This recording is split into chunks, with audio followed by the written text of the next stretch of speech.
네, 안녕하십니까.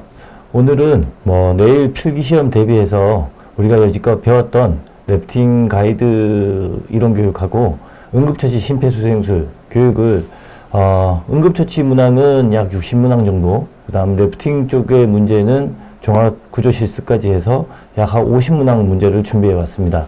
그래서 내일 시험 볼 과목은 래프팅 과목이 약 10문제, 그 다음 응급처치 심폐소생술 포함해서 10문제, 총 20문항을 기말고사로 출제를 했습니다. 지금 저와 같이 응급처치 심폐소생술, 다음은 래프팅, 이렇게 해서 순서대로 예상 출제 문항을 풀이하면서 시험을 보시면 아마 좋은 점수 받을 수 있을 것 같습니다. 먼저 응급처치 및 심폐소생술 문항을 먼저 보도록 하겠습니다. 자, 첫 번째 문항, 응급처치의 설명 중 틀린 것은, 여기 보면 네 가지 중에 하나를 선택을 하셔야 되는데요. 네 가지 중에 빨간색 글씨가 정답입니다. 첫 번째, 응급처치 중 설명이 틀린 것이니까 맞는 것은 생명을 구한다. 맞죠? 고통을 줄여준다. 응급처치의 첫 번째 목적이 생명을 구하고 고통을 줄이고 회복 속도를 충분히 줄일 수 있다. 이 세 가지 맞는 답이고요. 나머지 네 번째는 의사의 진료가 필요 없다. 그러니까 응급처치를 하더라도 반드시 전문의료기관이라든가 의사의 진료가 반드시 필요하다는 얘기입니다. 정답은 4번이 되겠습니다. 자, 두 번째, 다음이 설명하는 것은 고통받는 사람이 기꺼이 도와주라고 격려하는 법. 우리 처음 시간에 배웠다시피 여기 첫 번째 선한 사마리아인 법이 되겠습니다. 그러니까 응급의료에 관한 법률, 이걸 쉽게 얘기해서 이제 선한 사마리안 법이라 얘기를 하고요.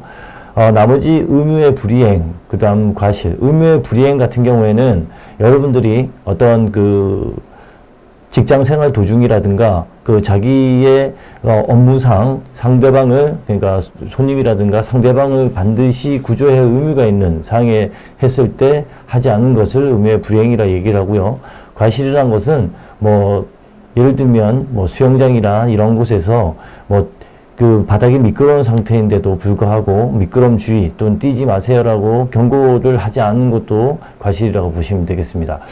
자, 마지막 네 번째는 명시적 동의입니다. 명시적 동의는 크게 동의를 하는 과정 중에 의식이 있는 경우에는 명시적 동의, 의식이 없는 경우에는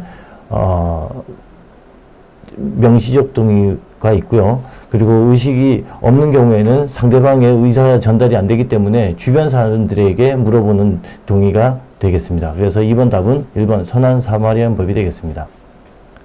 세 번째, 사고 현장이 안전한가를 먼저 확인한 후 환자의 1차 조사를 할 수 있다.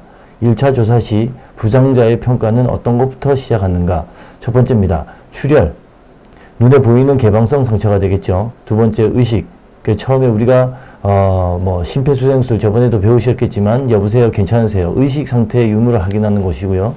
세 번째는 부상자의 병력 조사입니다. 이게 1차 조사 이후에 일어날 수 있는 것들이 되겠는데요. 그래서 1번, 2번, 3번이 다 맞기 때문에 답은 4번, 1, 2, 3 모두 맞다가 되겠습니다. 네 번째, 가장 심한 출혈의 형태로 피가 빠른 속도로 흘러나와 다량의 피를 잃게 되며 응고도 거의 되지 않는다. 위가 설명한 출혈은 어떤 출혈인가?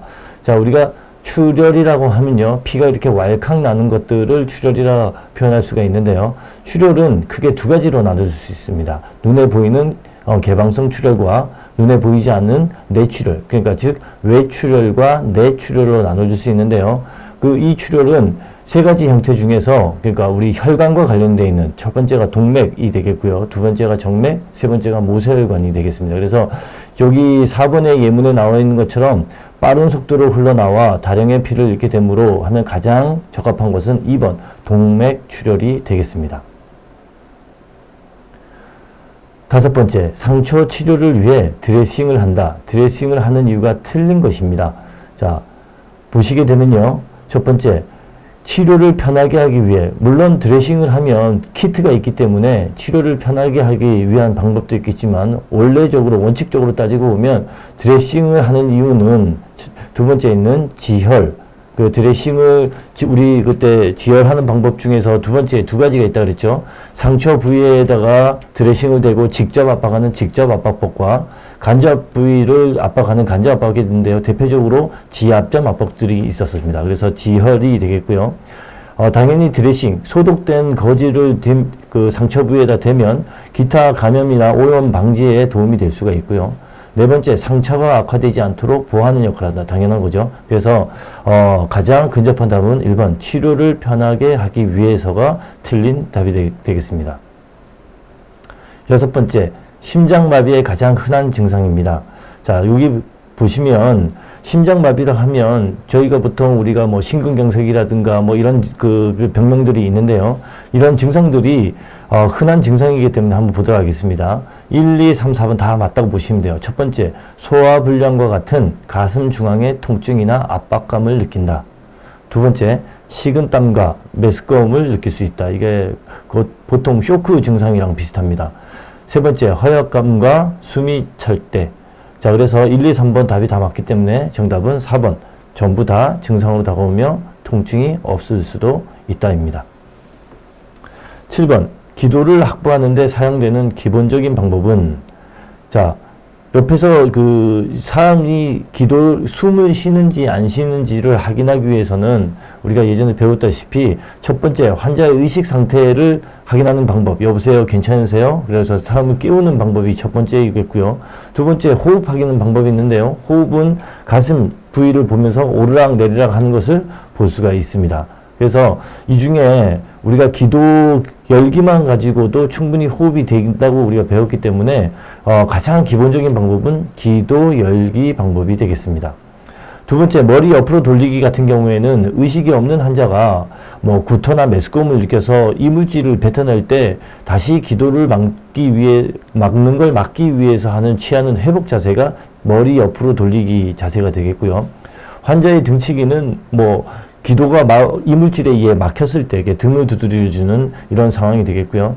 마지막으로 네 번째는 입과 후두부 손가락 훑기. 이거 같은 경우에는 우리가 이물질에 의한 기도 폐쇄 환자에 대해서 배웠다시피 복부 밀치기 방법이 있습니다. 복부 밀치기 방법으로 하되 이물질이 완전히 나오지 않고 입안에 머물 경우에는 4번과 같이 입과 후두부를 손가락으로 훑는 이런 방법이 되겠습니다. 그래서 정답은 기도 열기 방법입니다. 여덟 번째, 의식이 있는 사람이 2분 이상 지속되는 심장 증상이 있을 때 해야 될 행동은, 자, 먼저 답은요, 응급의료기관에 연락하고 환자를 안정시킨다. 이거 같은 게 첫 번째, 즉시 심폐소생술을 하는 경우에는 그냥 심장 증상이지 호흡이 없거나 맥박이 멎은 상태가 아니기 때문에 심폐소생술을 하시면 안 되겠습니다. 두 번째, 통증이 있으므로 제선을 준다. 이거 엉뚱한 과실에 관련된 부분이고요. 네 번째, 집에 가도록 하고 의사를 부른다. 이런 심장마비 환자들이 가장 첫 번째, 우리 여기 여섯 번째 문항에 보다시피 소화불량과 같은 통증, 가슴 중앙의 통증이나 식은땀과 메스꺼움, 허약감과 숨이 찰 때 이런 증상들을 흔하게 볼 수 있는데요. 대부분의 사람들이 시간이 경과됨에 따라서 회복되는 환자들이 있습니다. 이런 사람들을 집에 가도록 이렇게 권유하거나 이러면 나중에 다시 한번 이렇게 혈관이라든가 이게 혈전에 의해서 막히는 경우가 생기기 때문에 반드시 이런 증상이 있는 환자들은 3번에 있는 것처럼 의료기관에 연락하고 반드시 환자를 안정시킨다가 답이 되겠습니다.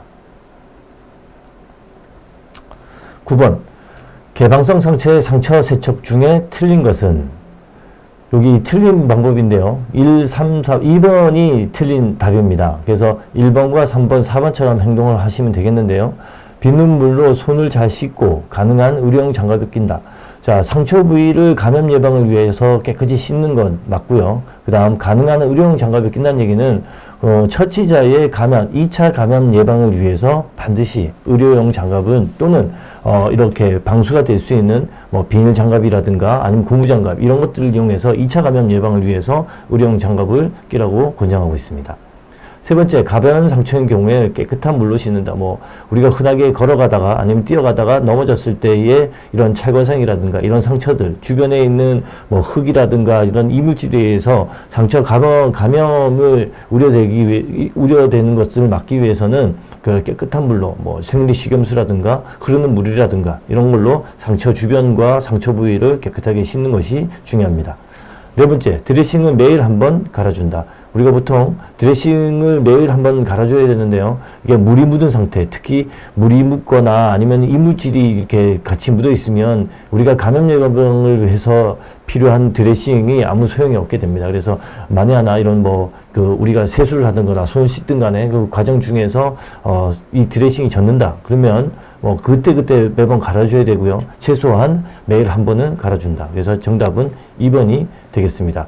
2번이 틀린 거는 뭐냐면요. 상처를 소독솔로 세척한다. 이게 소독솔이라는 게 우리가 운동화나 이런 거 빨 때 그 두꺼운 칫솔보다 좀 큰 그 솔이 있잖아요. 그런 걸로 상처를 깨끗하게 씻는 건데 이거는 치료 방법입니다. 그래서 우리는 응급처치에 해당하는 부분이기 때문에 2번이 틀린 답이 되겠습니다. 개방성 상처 중 절단 사고에 대한 설명으로 틀린 것은, 자, 틀린 답은 절단 부위를 얼음 속에 넣고 운반한다. 과거에 우리가 그 절단이라 하면요, 어떤 날카로운 도구에서 손가락 또는 팔 이런 신체 일부가 절단되는 이런 사고를 얘기하는 건데요. 자, 먼저 하는 순서는요. 일단 절단이 돼 있으니까 상처 부위에 출혈이 나고 있지 않습니까? 그래서 첫 번째, 직접 압박을 통하여 지혈을 돕고요. 그 다음 사지를 높게 올린다. 그러니까 이 뜻은 심장보다 다친 부위를 높게 함으로써 압력을 낮춰주는, 그러니까 지혈의 효과를 돕기 위해서 하는 방법입니다. 두 번째, 쇼크이기, 이 절단이기 때문에 출혈이 굉장히 많이 생기기 때문에 이게 쇼크에 대비한다. 세 번째, 반드시 의사의 진료를 받는다. 그래서 절단 부위를 얼음 속에 넣고, 얼음은 맞긴 한데요. 얼음 속에 넣는 것이 아니라 적절한 방법은 절단 부위를 마른 깨끗한 드레싱이나 꺼즈에다 싼 뒤, 그 다음 방수가 될 수 있는 비닐 또는 지퍼백에다 놓고 얼음 위에다가 놓고 가야지만 올바른 방법이라고 설명할 수 있습니다. 얼음 속에 놓고 가면 이 절단된 부위가 혈관이라든가 이런 게 추운 날씨, 그러니까 얼음 속이라 보니까 체온이 쉽게 더 떨어지죠. 그래서 실제 봉합을 하기 위해서 얼음 속에서 있던 절단 부위를 꺼내서 봉합을 하게 되면 이게 봉합이 어렵다는 얘기입니다. 그래서 얼음 위에다가 아까도 말씀드렸다시피 그 꺼즈 아니면 깨끗한 수건에다가 마른 수건에다가 감싼 뒤 방수가 될 수 있는 지퍼백이라든가 이런 것들을 이용해서 얼음 위에다가 올려놓고 신속히 병원으로 가셔야 될 것 같습니다. 자, 11번. 신체 일부에 꽂혀있는 이물질에 대한 응급처치이다. 가장 적당한 것은, 자, 신체 일부에 꽂혀있는 이물질, 우리가 예를 들면 전쟁 영화 같은 거 보면 화살이라든가 이런 것들, 아니면 젓가락이라든가 이런 날카로운 도구, 지진이나 이런 것들에 의해서 떨어진 물체가 우리 몸에 박혀있는 이런 상처가 이제 꽂혀있는 이물질인데요.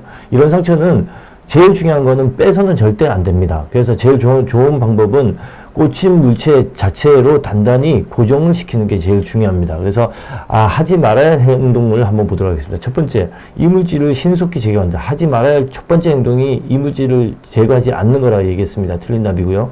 지혈대를 사용하여 지혈한다. 지혈대는 가급적이면 사용하지 않는다고 얘기했고요. 네 번째, 어떠한 이유라도 물체를 자르지 않는다. 적당한 답일 수도 있는데요. 여기 요지는 뭐냐면 어떤 화재에 의해서 집안에 불이 나거나 어떤 이런 상황일 때 이 단단한 물체가 굉장히 출입구를 방해할 수 있는, 우리가 이동하기 위해 대피를 하기 위해서 굉장히 장애가 된다. 이럴 경우에는 어쩔 수 없이 우리가 이동하기 편하게끔 어느 정도의 물체만큼, 그러니까 상처 부위가 뽑히지 않을 만큼의 꽂힌 물체를 절단해야 된다고 우리가 교육 내용에서 배웠었습니다. 그래서 절대로 어떠한 이유에서 물체를 자르지 않는 것들은 적당한 답이 아니기 때문에 여기서 답은 꽂힌 물체는 단단히 고정한다가 답이 되겠습니다. 12번. 붕대에 대한 설명이다. 틀린 것은, 자, 붕대는요, 우리가 그 드레싱을 하면 소독된 거즈를 상처의 직접 부위에다가 대고 이 드레싱이 움직이지 않도록 또 지혈을 돕기 위해서 그 위에 붕대를 감는 것입니다. 그렇기 때문에 붕대는 반드시 소독된 것일 수는 없어요. 그래서 깨끗한 것들을 사용하면 되는데요. 여기에 틀린 답 중에 1번 상처 위에 직접 붕대를 사용한다는 틀린 답이 되겠습니다. 그 드레싱 위에 붕대를 사용하는 게 답이 되겠죠. 자, 두 번째 읽어보겠습니다. 개방성 상처를 덮는 드레싱을 고정한다. 우리가 붕대를 사용하는 방법, 이유 중에 하나가 드레싱을 고정하는 게 첫 번째 이유였었고요. 세 번째, 부종을 막거나 억제한다. 이게 단단하게 고정이 되어 있음으로 인해서 이게 부오르는 것들, 이런 것들, 그러니까 더 이상 움직이지 않는 것들을 고정할 수도 있고요. 마지막 네 번째는 붕대는 깨끗한 것을 사용하지만 반드시 소독할 필요 없다. 왜? 드레싱이 소독되어 있는 상처 부위에 직접 닿기 때문에, 간접적으로 닿기 때문에 그렇습니다. 그래서 답은 상처 위에 직접 붕대를 사용한다. 이게 틀린 답이 되겠습니다. 13번 염자, 근육염자, 좌상 시 압박용으로 주로 사용되는 붕대는 여기 뭐 가문붕대, 접사성 붕대, 거지붕대는 뭐 이렇게 저번 시간에 사진을 통해서 충분히 보셨으라고 이해가고요. 가장 많이 이런 삐거나 아니면은 뭐 이렇게 근육이 좀 단단히 고정이 돼서 쓰는 붕대들은 탄력 붕대를 이용하는 게 가장 올바른 붕대 사용법이라고 볼 수 있습니다. 14번 응급처치자가 지켜야 할 사항이 아닌 것은, 자, 첫 번째 맞는 것부터 보도록 하겠습니다. 생사 판정을 하지 않는다. 우리는 의료인이 아니고 응급처치를 하는 사람이기 때문에 죽었다 살았다 이렇게 생사 판정을 절대로 하지 않습니다. 세 번째, 응급처치를 끝낸 후 의사에게 진료를 받게 한다. 당연히 응급처치 이후에는 전문 의료기관에 진료를 맡아야 되겠죠. 네 번째, 응급처치의 우선순위는 호흡정지, 대출혈, 중독순이다. 즉, 이 얘기는 우리가 환자의 1차 조사, 2차 조사 기억나십니까? 다음에도 다시 설명이 될 텐데요. 가장 첫 번째 1차 조사에서 하는 것이 호흡정지입니다. 호흡이 있느냐 없느냐. 그 다음이 호흡은 있지만 가능하다 그러면 호흡이 없는 경우에는 심폐소생술을 하겠지만 호흡이 있는 경우에는 그 외에 2차 손상 부위, 특히 출혈이나 중독 순위로 우선순위를 정해서 응급처치를 하는 게 방법이 되겠습니다. 그래서 답은 원칙적으로 약품을 사용을 금한다. 이게 답이 되겠습니다.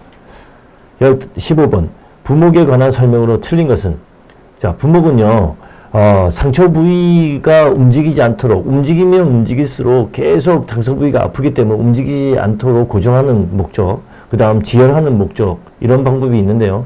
자, 그러면 답은 2번 골절이나 탈구가 없이 무릎인대만 손상된 때는 고정 부목이 필요한 차.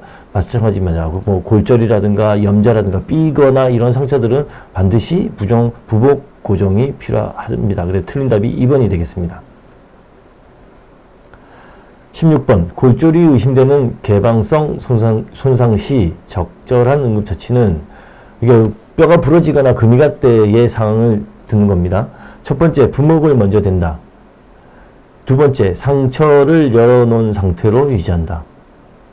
세 번째, 소독 드레싱을 한다. 부가적 손상 여부의 확인을 위해 자세히 검사한다. 여기서 가장 적절한 거는요, 골절이 의심되는 개방성 손상이라 얘기했습니다. 개방성 손상은요, 뼈가 부러진 채로 뼈가 살갗을 뚫고 삐져나오는 이런 개방성 골절을 얘기하는 겁니다. 그래서 이런 골절, 부목을 대는 것보다는 일단 출혈을 동반하기 때문에 소독 드레싱을 대고 지혈을 하는 게 가장 첫 번째 방법이, 옳은 방법이 되겠습니다. 그래서 16번의 답은요, 3번 소독 드레싱을 한다가 답이 되겠습니다.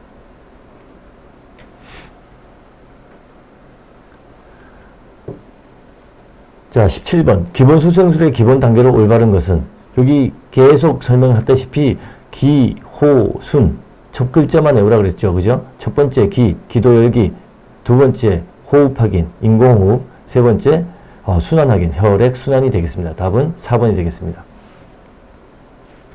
18번 기본 수생술에서 흉부 압박과 인공호흡의 비율은 아시다시피 30대 2가 답이 되겠습니다. 30대 2는 30번의 가슴 압박과 2번의 인공호흡 비율로 30대 2가 되는 얘기, 30대 2가 답이 되겠습니다.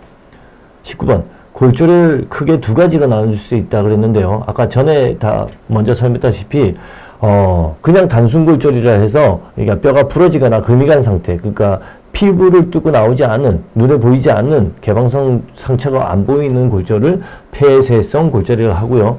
아까 전전 그 항목에다 나왔다시피 뼈가 피부를 뚫고 나오는 이런 개방성 상처를 동반한 골절을 개방성 골절이라 합니다. 그래서 다 두 가지는 개방성 골절과 폐쇄성 골절 이렇게 두 가지로 나눠질 수 있습니다.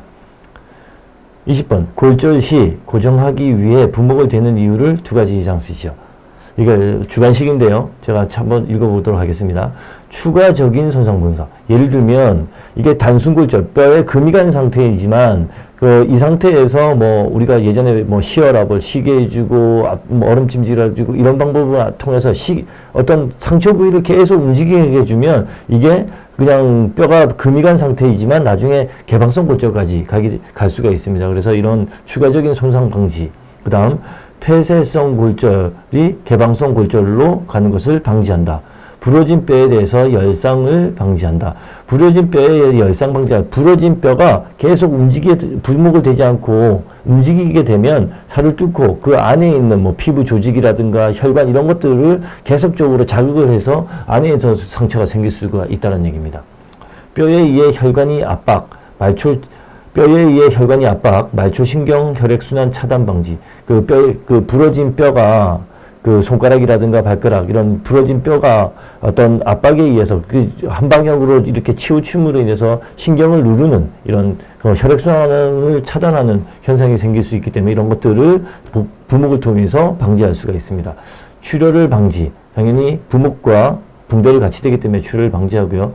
움직이지 않기 때문에 당연히 통증도 완화가 될 수 있는 효과를 볼 수가 있습니다.